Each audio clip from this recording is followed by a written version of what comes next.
अभी जो रज़ाकार film release हुई उसमें निज़ाम मीर उस्मान अली ख़ान रहमतुल्लाह अलैह को एक बहुत ही ज़ालिम बादशाह के रूप में बताया गया है। उस फिल्म में एक सीन है जिसमें निज़ाम सरकार के 15 से 20 लोग आते हैं और एक हिंदू आदमी को बहुत ज़्यादा मारते हैं। जब वो पानी पानी चिल्लाता है तो ये 15 से 20 लोग एक हंडिया में पेशाब करते हैं और उसके बाद वो पेशाब उसको पिलाते हैं। जबकि आपको मालूम होना चाहिए कि इस फिल्म के जो प्रोड्यूसर साहब है गुड्डू नारायण रेड्डी साहब, ये हैदराबाद के इलाके जुबली हिल्स के रोड नंबर 5 प्लॉट नंबर 50 पे इनका घर है। मैंने जुबली हिल्स इलाके के वाटर डिपार्टमेंट के लोगों से मालूम किया कि वहाँ पर पीने के लिए पानी कहाँ से आता है, तो उन लोगों का कहना था कि उस्मान सागर और हिमायत सागर से आता है।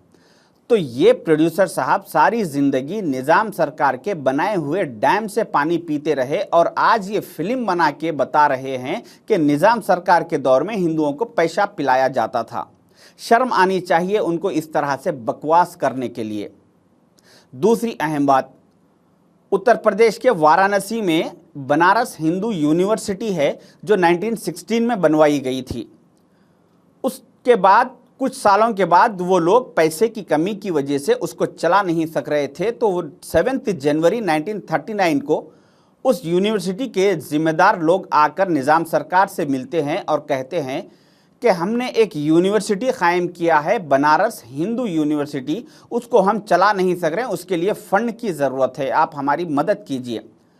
तो निज़ाम सरकार उसी वक्त बैठे बैठे 1 मिनट के अंदर उन्होंने उस बनारस हिंदू यूनिवर्सिटी के लिए, मुस्लिम यूनिवर्सिटी के लिए नहीं बल्कि बनारस हिंदू यूनिवर्सिटी के लिए 1 लाख रुपये सेंक्शन कर दिया। उस वक्त 10 ग्राम सोने की कीमत 18 रुपये हुआ करती थी, आज 10 ग्राम सोने की कीमत 60,000 रुपये है। तो उस वक्त के 1 लाख रुपये को अगर हम सोने के हिसाब में कैलकुलेशन करेंगे तो आज के करीब 34 करोड़ रुपीस होते हैं। तो जिस निज़ाम सरकार ने हिंदू यूनिवर्सिटी के लिए 1 मिनट में 34 करोड़ रुपीस सेंक्शन किया, वैसे निज़ाम सरकार को आज ये लोग बदनाम करने की कोशिश कर रहे हैं। मैं कोई हवा में बातें नहीं कर रहा हूं प्रोड्यूसर साहब की तरह, बल्कि ये सारी डिटेल्स बनारस हिंदू यूनिवर्सिटी की सारी डिटेल्स 23 नवंबर 2019 को टाइम्स ऑफ इंडिया में प्रिंट की गई है। तीसरी अहम बात, महाराष्ट्र के पुणे में भंडारकर ओरिएंटल रिसर्च इंस्टीट्यूट है जो 1917 में बनवाया गया है। उसके कुछ सालों के बाद पैसे की कमी की वजह से वो लोग भी उसको चला नहीं पा रहे थे, तो उन लोगों ने 1932 में निज़ाम सरकार से आके मुलाकात की और कहा कि निज़ाम सरकार, हमारा एक इंस्टीट्यूट है जिसमें हम बच्चों को हमारी मजहबी किताब महाभारत पढ़ाते हैं, तो वो बच्चों को ला के रखने के लिए हॉस्टल नहीं है, आप हमारी मदद कीजिए, उसमें हॉस्टल बनवाइए और हमारी किताब महाभारत का पब्लिकेशन करने के लिए, तबलीग करने के लिए हमें कुछ पैसों की ज़रूरत है। तो निज़ाम सरकार ने उसी वक्त उन लोगों को 50,000 रुपये डोनेशन दिया और कहा कि वहाँ पे एक अच्छा सा लग्जरी हॉस्टल बनवाइए जो बच्चों को महाभारत किताब पढ़ाई जा रही है।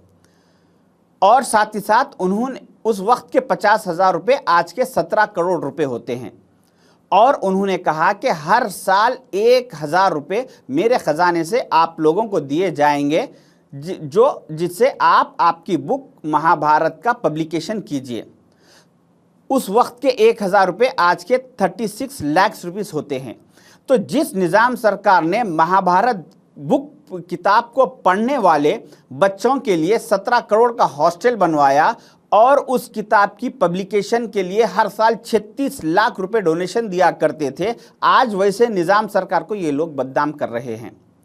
आप गूगल में Bhandarkar oriental research institute type कीजिए, उसकी वेबसाइट ओपन कीजिए, उसकी हिस्ट्री में जाइए और जाके चेक कीजिए, आज भी वहाँ पर मेंशन है कि निज़ाम गेस्ट हाउस निज़ाम सरकार ने यहाँ पे हॉस्टल बनवाया था और आज भी पुणे में आप जाके देखिए कि वहाँ पे ये हॉस्टल मौजूद है।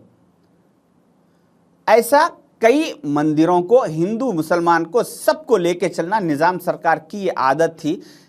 इसके साथ साथ उन्होंने यादगिरी गुट्टे की जो मंदिर है भुवनगिर तेलंगाना में, उसको निज़ाम सरकार ने 82,825 रुपीस डोनेशन दिया था, जो कि आज के करीब 28 करोड़ रुपीस होते हैं।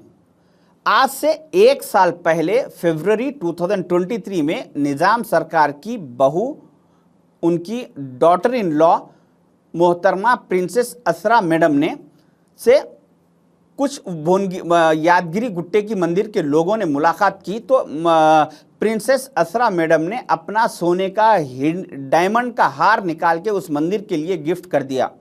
ये आप 26 फरवरी 2023 के टाइम्स ऑफ इंडिया में ये रिपोर्ट चेक कीजिए।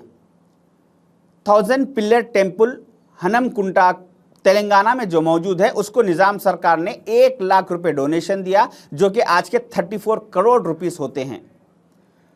सीतारामबाग मंदिर जो कि हैदराबाद की ओल्ड सिटी में मौजूद है, उसको निज़ाम सरकार ने 50,000 रुपए डोनेशन दिया, जो कि आज के करीब 17 करोड़ रुपए होते हैं। सीतारामबाग चंद्रस्वामी मंदिर जो कि भद्राचलम तेलंगाना में मौजूद है, उसको निज़ाम सरकार ने 30,000 रुपए डोनेशन दिया, जो कि आज के करीब 10 करोड़ रुपए होते हैं। तिरुपति बालाजी मंदिर जो कि आंध्र प्रदेश में मौजूद है, उसको निज़ाम सरकार ने 8,000 रुपये डोनेशन दिया, जो कि आज के करीब 2 करोड़ 70 लाख रुपए होते हैं। मैं ऐसा निज़ाम सरकार के 115 मस्जिदों की लिस्ट और 115 मंदिरों की लिस्ट बता सकता हूं आपको, जो कि उन्होंने डोनेशन दिया। उनका कहना यह था कि जितना मेरे पे मस्जिदों का हक है, उतना ही मंदिरों का हक है। हिंदू और मुसलमान मेरे 2 आंख है, इन दोनों को बराबर देखना, बराबर लेके चलना, ये मेरी जिम्मेदारी है। ये निज़ाम सरकार का कहना था। ये जो प्रोड्यूसर साहब आज उनके ताल्लुक से झूठा प्रोपोगंडा कर रहे हैं, ये कोई जाहिल आदमी नहीं है, ये पढ़े लिखे हैं। इन्होंने बीकॉम LLB किया है, वो भी हैदराबाद की उस्मानिया यूनिवर्सिटी से। ये प्रोड्यूसर साहब सारी जिंदगी निज़ाम सरकार के बनाए हुए डैम का पानी पीते रहे और इन्होंने सारा एजुकेशन निज़ाम सरकार की बनाई हुई यूनिवर्सिटी से हासिल किया, और आज उन्हीं को चंद वोटों के खातिर, चंद फिरका परस्ती के खातिर उनको बदनाम करने की कोशिश कर रहे हैं।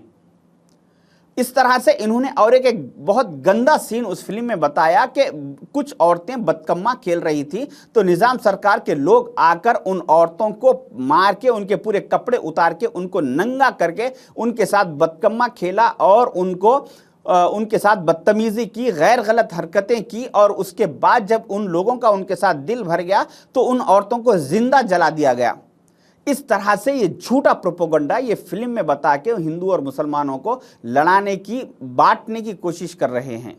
तो मेरी आप लोगों से रिक्वेस्ट है कि ऐसे लोगों की बातों में, ऐसे फिरका परस्त ऐसे लोगों की बातों में मत आइए और अपना इत्तेहाद बरकरार रखिए।